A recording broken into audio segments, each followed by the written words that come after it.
ভাই সাথী আমি আপনাদের সামনে ঈমান ও ইবাদত নিয়ে কিছু আলোচনা করব, আশা করি আপনারা শেষ পর্যন্ত থাকবেন।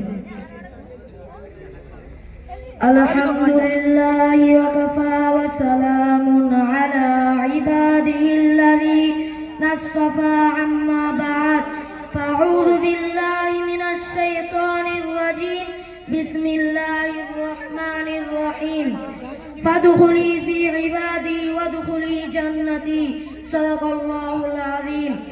সমস্ত প্রশংসা, সমস্ত গুণগান, সমস্ত তারিফ, সমস্ত গুণকীর্তন সেই মহান রব্বুল আলামিনের জন্য।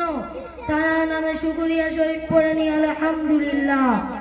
তারপরে পরে জানাই যিনি না আসিলে কুল কায়নাত নদী নালা পশু পাখি কিছুই সৃষ্টি হতো না। এক কথায় বলা হয়েছে একটা বালির কোণা পর্যন্ত সৃষ্টি হতো না। তার নামে দরুদ পড়ে সাল্লাল্লাহু আলাইহি ওয়াসাল্লাম।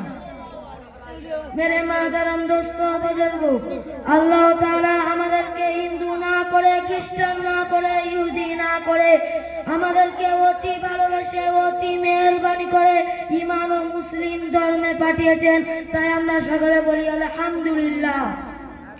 কেননা আল্লাহ তাআলা কালামুল্লাহ শরীফে বলেছে ফাদখুলি ফি ইবাদি ওয়াদখুলি জান্নাতি, যে আমার উপাসনা করবে, যে আমার ইবাদত করবে, আমি আল্লাহ তাকে আমি জান্নাতে দেব।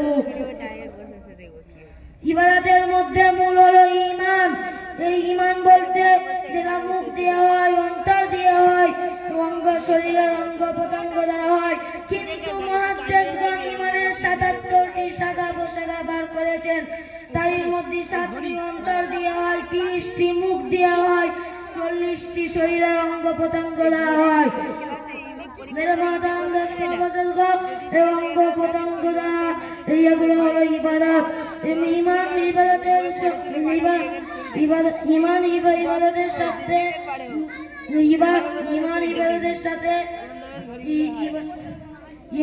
ইবাদতের সাথে ইবাদতের মধ্যে শ্রেষ্ঠ ইবাদত হলো নামাজ। ইবাদতের মধ্যে শ্রেষ্ঠ হলো নামাজ।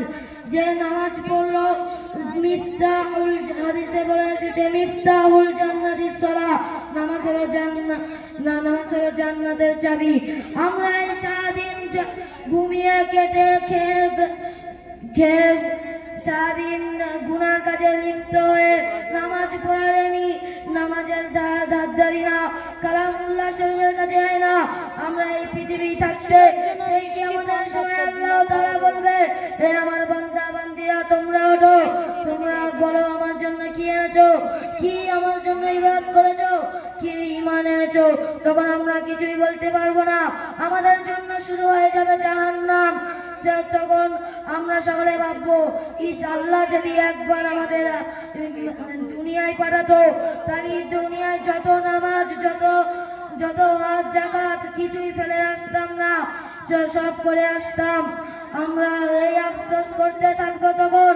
তাই আমরা ভাই সাথী, আমরা এখন থেকে এখানটায় বসে বসে আমরা তওবা করে নি। যত গুনাহ করেছি, যত গুনাহ করেছি সব আমরা তওবা করে নি। আর আজকের থেকে আমরা নিয়ত করে নি, এখন থেকে নামাজ পড়বো, ইবাদত করবো, আল্লাহর উপাসনা করবো। আজ থেকে নিয়ত করে নি। আল্লাহ আমাদের শোনা ও বোঝা ও আমল করার তৌফিক দান করুক বলে আমার বক্তৃতা শেষ করছি। ওয়া আখিরু দাওয়ানা আলহামদুলিল্লাহি রাব্বিল আলামিন।